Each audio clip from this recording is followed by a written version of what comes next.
एक तरफ नीतीश कुमार विपक्ष को एकजुट कर रहे हैं तो दूसरी तरफ उनको बिहार में ही झटका मिल रहा है। तो जब मुख्यमंत्री बनने के बाद जब वो मंदिर में गए और मंदिर को जिन तत्वों ने धोया और उसी गिरोह में जाने का अगर ये मन बनाते हैं तो यह इनका अपना निजी फैसला हो सकता है। देश में दो ही धारा है, एक संविधान लोकतंत्र की धारा, एक बेंच ऑफ थॉट की धारा। तय इनको करना है वो किस रास्ते में जाएंगे। लेकिन हम अगर अम्बेडकर वादी होने का स्वांग रचें, उन नीतियों की बात करें और आचरण उससे इतर रखें, वो तो सवाल हो ही जाएगा खड़ा। अगर आपको किसी के घर जाने के बाद उनको सुकूनियत नहीं मिल रही है तो आपके लौट जाने से उनको गम होगा, ऐसा नहीं मानना चाहिए। आरोप लगा रहे हैं ना कि हमें मतलब मजबूर किया गया। उस वक्त भी जब मुख्यमंत्री थे तो मजबूर किया गया था इस्तीफा देने के लिए। अभी भी उनके बेटे मंत्री थे तो इस्तीफा मजबूर किया गया क्योंकि उनके पार्टी को विलय करने के लिए कर रहे थे। दो बात एक साथ नहीं हो सकती। मुख्यमंत्री रहते मजबूर किया था तो फिर मंत्री कैसे बन गए।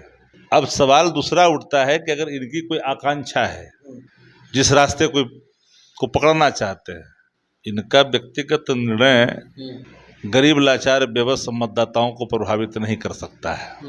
मांझी जी का फैसला मांझी ही जी जाने।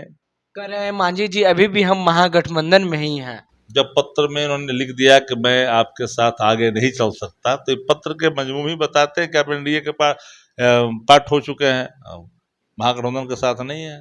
मायावती को आप लोग इनवाइट नहीं किए तो क्या लग रहा है 2024 का जो लड़ाई है मायावती के बिना आप लोग लड़ पाइएगा?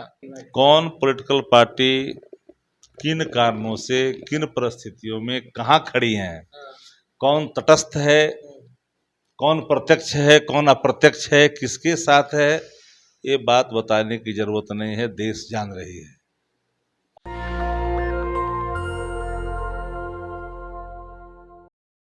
नमस्कार, आप देख रहे हैं नेशनल दस्तक और मैं हूं आपके साथ अमन। विपक्षी एकजुटता की बैठक से पहले ही नीतीश के कैबिनेट में बड़ा झटका हो गया है। बिहार के पूर्व मुख्यमंत्री रह चुके जीतन राम मांझी के बेटे संतोष कुमार सुमन मंत्री पद से अपने इस्तीफा दे दिए हैं। एक तरफ नीतीश कुमार विपक्ष को एकजुट कर रहे हैं तो दूसरी तरफ उनको बिहार में ही झटका मिल रहा है। तो क्यों ऐसा हो रहा है? जीतन राम मांझी जी का स्वयं का फैसला है ना।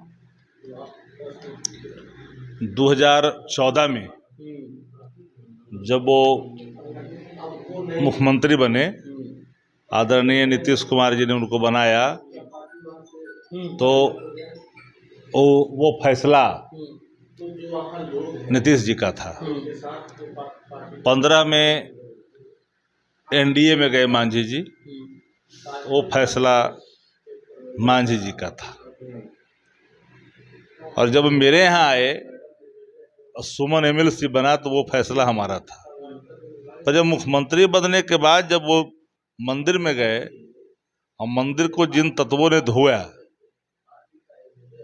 और उसी गिरोह में जाने का अगर ये मन बनाते हैं तो यह इनका अपना निजी फैसला हो सकता है। लेकिन फैसले जब राजनीतिक आभा को कहीं न कहीं डुबो देता है जीवन के इस पड़ाव पे आकर करके, तो ऐसे फैसले राजनीतिक हित के लिए नहीं होते हैं। देश में दो ही धारा है, एक संविधान लोकतंत्र की धारा, एक बेंच ऑफ थॉट की धारा।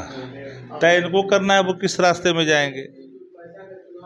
पर जाना आना एक अलग विषय है, लेकिन हम अगर अम्बेडकर वादी होने का स्वांग रचें, उन नीतियों की बात करें और आचरण उससे इतर रखें, वो तो सवाल हो ही जाएगा खड़ा। अगर आपको किसी के घर जाने के बाद उनको सुकूनियत नहीं मिल रही है तो आपके लौट जाने से उनको गम होगा, ऐसा नहीं मानना चाहिए। आरोप लगा रहे हैं ना कि हमें मतलब मजबूर किया गया। उस वक्त भी जब मुख्यमंत्री थे तो मजबूर किया गया था इस्तीफा देने के लिए। अभी भी उनके बेटे मंत्री थे तो इस्तीफा मजबूर किया गया क्योंकि उनके पार्टी को विलय करने के लिए कर रहे थे। दो बात एक साथ नहीं हो सकती। मुख्यमंत्री रहते मजबूर किया था तो फिर मंत्री कैसे बन गए। और मंत्री जब बने तो फिर ये मंत्री बन गए 2000 में बने। फिर जब एनडीए से हट गए थे तो फिर महागठबंधन में मंत्री बन गए। अब सवाल दूसरा उठता है कि अगर इनकी कोई आकांक्षा है, जिस रास्ते को पकड़ना चाहते हैं, तो इनका व्यक्तिगत निर्णय गरीब लाचार बेबस मतदाताओं को प्रभावित नहीं कर सकता है। और इसलिए हमने कहा कि इन पर कोई प्रतिक्रिया हम नहीं देते। मांझी जी का फैसला मांझी ही जी जाने। चूंकि जब कसम खाए थे नीतीश जी को लेकर के, तो थोड़ा लगा था कि जो लोग मांझी के बारे में बोलता है वो ठीक नहीं, लेकिन हम उन दिनों भी कहे थे कि शाम क्या होगा सुबह क्या होगा कहना मुश्किल है। कसम का ऐतराज मुख्यमंत्री नीतीश कुमार नहीं ना जता पाए, वो मजबूर कर दिए कि पार्टी विलय करो अन्यथा आप अपना रास्ता देखो। तो कसम तो खा ही चुके थे। जब विलय का प्रस्ताव हाँ। स्वयं मांझी जी ने दिया, अलग होने का फैसला सुमन जी ने लिया, मांझी जी की सहमति हुई, लेकिन फैसला जब लिए आप, तो प्रस्ताव किसने दिया था विलय का? विलय के प्रस्ताव को आपने स्वीकारा कैसे था उस समय? और जब स्वीकार कर लिया था कि छोटे छोटे अलग नहीं रहनी चाहिए इस देश के अंदर में, क्योंकि मेरा उद्गम इसी दल से हुआ है, इसलिए इसमें अगर विलय हो जाता है तो और बेहतर होगा, सशक्त होगा। स्वीकार नहीं किए थे? नहीं, कर चुके थे, ठुकरा दिए थे। नहीं, आपको अगर बातें चल रही थी, ठुकरा दिए होते तो मामला पहले ही कोई बात और हो जाती। पहले तो कोई बात आई नहीं थी सामने, ये बात तो कभी आई नहीं थी। जो नहीं आई थी वो आ गई। तो कह रहे हैं मांझी जी अभी भी हम महागठबंधन में ही हैं। जब पत्र में उन्होंने लिख दिया कि मैं आपके साथ आगे नहीं चल सकता, तो पत्र के मजमून ही बताते हैं कि आप एनडीए के पार्ट हो चुके हैं, महागठबंधन के साथ नहीं है। मतलब भाजपा आप सटाएंगे उनको क्या? सटाए हटाए भाजपा का विषय है, मेरा फैसला तो हो ही नहीं सकता है। किसी व्यक्ति को अगर किसी के यहाँ जाने के बाद उसको सुकून का एहसास ना होता हो, तो उसके यहाँ से लौट आएगा तो उस घर वाले को कोई गम होगा, ऐसा कतई संभव नहीं है। आप लोग का कुछ नहीं होगा। हम तो जो बोलना था बोल दिए, हम तो जो बोलना यही था मतलब जो कल भी आप बोले यही बात, हम वैसे ही बोलते हैं। अच्छा, लास्ट सवाल, विपक्षी एकजुटता की बैठक होने वाला है, कांग्रेस के राष्ट्रीय अध्यक्ष खड़गे आ रहे हैं, राहुल गांधी आ रहे हैं, तमाम बड़े बड़े नेता आ रहे हैं, तो क्या लग रहा है? एक तरफ भाजपा आप लोग को लगातार निशाना साध रही है कि क्या मतलब सारे भ्रष्टाचार लोग एकजुट हो रहे हैं? 17 पार्टियों का ये बैठक है, और बैठक में वो तमाम समान विचारधारा वाले दल है, और सबकी एक ही ख्वाहिश है कि देश में लोकतंत्र और संविधान, संवैधानिक संस्थाएं महफूज हो, यानी सुरक्षित रहे। देश में जो महंगाई का हाल है, 1 रुपये डीजल पेट्रोल की कीमत जब बढ़ती थी तो देश में आग लगता था, सड़कों पर लोग दिखाई पड़ते थे। आज सेंचुरी पार हो गया, 400 रुपये से सिलेंडर 1200 रुपये तक पहुंच गया। इतनी उछाल 9 वर्ष में हुई, कोई बोल रहा है क्या? जो कोई बोलता उसके खिलाफ सरकारी तोते उनके घर पर पहुंच जाते। तो अघोषित इमरजेंसी इस देश में थोपी गई है, जिसका भाव खुल करके सामने आता है। एक दायित्व उन पॉलिटिकल पार्टियों की है जिनकी आस्था संविधान में, लोकतंत्र में है। हम अपने कर्तव्यों से विमुख नहीं हो सकते हैं। कल इतिहास पूछेगा कि आप लोग क्या कर रहे थे। जिन लोगों ने देश की आज़ादी में अपने खून बहाया और एक स्वस्थ लोकतंत्र इस देश के अंदर में दिया, उसका चिरहरण हो रहा था, तो आप क्या कर रहे थे? तो हम अपने कर्तव्यों के निर्वहन के लिए हैं।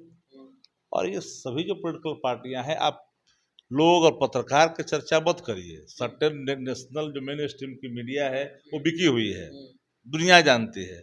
अब बताओ कि दक्षिण भारत में भारतीय जनता पार्टी समाप्त हो चुकी है। अब आप ही जानिए, बिहार, बंगाल, बगल में आपको झारखंड, दिल्ली में भी नहीं हो, पंजाब में भी नहीं हो, राजस्थान में भी नहीं हो, हिमाचल में भी नहीं हो, नॉर्थ ईस्ट में क्षेत्रीय पार्टियों के सहारे चल रहे हो। मध्य प्रदेश, महाराष्ट्र में अनैतिक सरकार, चुनी हुई सरकार का पदस्थ किया आपने। ट्रस्टेड जो एलायंस आपने क्रिएट किया है गवर्नमेंट में, जो 3 संस्थाएं, जांच एजेंसियां हैं, उसके माध्यम से मध्य प्रदेश और महाराष्ट्र में। तो किस बात की विश्व की बड़ी पार्टी? कहाँ है विश्व की बड़ी पार्टी? अगर इस बार इनकी हालत बेहद ही खराब होने वाली है। ना कुछ मायने नहीं होगा इस बैठक का, फोटो खिंचा सकते हैं। ये मेन स्ट्रीम की मीडिया कहेगी, भारतीय जनता पार्टी कहेगी, अगर नहीं कुछ तो चुप रहना चाहिए। फिर अभिव्यक्ति क्यों, फिर प्रतिक्रिया क्यों? उनको तो खुशी मनाना चाहिए। 24 से पता चलेगा। एक सस्पेंस है, मायावती को आप लोग इनवाइट नहीं किए, तो क्या लग रहा है 2024 का जो लड़ाई है मायावती के बिना आप लोग लड़ पाइएगा? मायावती को क्यों नहीं इनवाइट? कौन पॉलिटिकल पार्टी किन कारणों से, किन परिस्थितियों में कहाँ खड़ी हैं, कौन तटस्थ है, कौन प्रत्यक्ष है, कौन अप्रत्यक्ष है, किसके साथ है, ये बात बताने की जरूरत नहीं है, देश जान रही है। और जहाँ तक आपने लिया हमारी बहन मायावती जी के संदर्भ में, एक हृदय से उनके प्रति लोगों की श्रद्धा है और हमारे नेता भी सम्मान करते हैं, उस पर मेरी कोई प्रतिक्रिया नहीं होगी। लेकिन इस देश में कई पॉलिटिकल पार्टियां हैं जो कोई धर्मनिरपेक्ष होने का अलग से और स्वांग रचती है, लेकिन उसकी कहीं न कहीं प्रतिबद्धता अप्रत्यक्ष तौर पर उन्मादी ताकतों को मजबूत करने में रहती है। तो यह भी पहलू लगभग देश में ये बात जा चुकी है। अच्छा, आप लोग इनवाइट क्यों नहीं किया? करना चाहिए ना, इनवाइट दलितों का बड़ा चेहरा केंद्र लेवल पे। देखिए, हमारे यहाँ भी सर्वजित पासवान बिहार सरकार के मंत्री हैं, बड़े चेहरे हैं। हमारे यहाँ भी रामजी मांझी हैं जो बड़े चेहरे मेंबर ऑफ पार्लियामेंट हैं। हमारे यहाँ शिवचंद्र राम हैं, बड़े चेहरे हैं। राजेंद्र राम हैं, वो बड़े चेहरे हैं। आप सुन लीजिए ना, उदय सुन तो लो यार, उदय नारायण चौधरी हैं, एक बड़े चेहरे हैं, समझ गए? तो हमारे यहाँ लॉट ऑफ जो लीडर्स हैं, खास कर करके SC ST के संदर्भ में आप जो कह रहे हैं, वो पहचान वाले हैं, उनकी एक पकड़ है और बिहार के विभिन्न हिस्सों से आते हैं। इसलिए हमारा आदर सबके प्रति है, अनादर हो ही नहीं सकता। आपने जिनका नाम लिया उनके भी तो हमारा बेहद अगाध श्रद्धा है उनके प्रति। अब जिन लोगों ने मिलने की कोशिश की थी, वहां तक बातें पहुंची कि नहीं पहुंची, या पहुंची तो क्या नहीं पहुंची, वो तो नेतृत्व बताएंगे। लेकिन लेकिन पहुंची थी। अब ये मुझे जानकारी नहीं है, इस विषयों पर मेरी कोई प्रतिक्रिया नहीं हो सकती। चलिए, धन्यवाद। तो देखिए, ये राजद के प्रदेश प्रवक्ता शक्ति सिंह यादव थे, साफ शब्दों में कह दिए हैं कि मांझी जी की अपनी निजी राय थी इस्तीफा को लेकर के, और वो पहले मंजूर थे कि जो उनकी पार्टी थी हम पार्टी, वो राष्ट्रीय जनता दल में मर्ज हो सकती है, मतलब ये पहले वो मान चुके थे। लेकिन जो अब खबर है कि उनके बेटे इस्तीफा दे दिए हैं, तो पूरा देश बिहार जान रहा है। लेकिन बात यह रहा है कि क्या अब लग रहा है कि NDA उनको सटाएगी, या फिर आने वाला वक्त बताएगा। जिस तरह से 2024 को लेकर के विपक्षी एकजुटता की बैठक हो रही है, उस पर भी बात की है। उन्होंने कहा है कि आने वाले समय में बहुत बड़ी मतलब रणनीति तय होगी पटना में, और 19 पार्टियां इस बैठक में शामिल हो रहे हैं। मल्लिकार्जुन खड़गे जो कांग्रेस के राष्ट्रीय अध्यक्ष वो हैं, राहुल गांधी, शरद पवार, MK स्टालिन, तमाम जो नेता हैं वो पहुंच रहे हैं। हम मायावती पे भी सवाल लिए तो बोले इस पे मेरा कोई टिप्पणी नहीं रहेगा। बहरहाल आपकी क्या प्रतिक्रिया है नीचे कमेंट बॉक्स में दें। फेसबुक पे देख रहे शेयर करें, यूट्यूब पे देख रहे हैं चैनल को सब्सक्राइब कर लें। अमन, पटना, बिहार से, धन्यवाद। नेशनल दस्तक की आपसे गुजारिश है कि अगर इसको बचाना चाहते हैं तो नेशनल दस्तक को सब्सक्राइब करने के लिए रेड कलर के सब्सक्राइब बटन को दबाएं, फिर बेल आइकन की घंटी दबाएं। नेशनल दस्तक को बचाने के लिए बहुत जरूरी है कि हर खबर को शेयर करें, लाइक करें, कमेंट जरूर करें।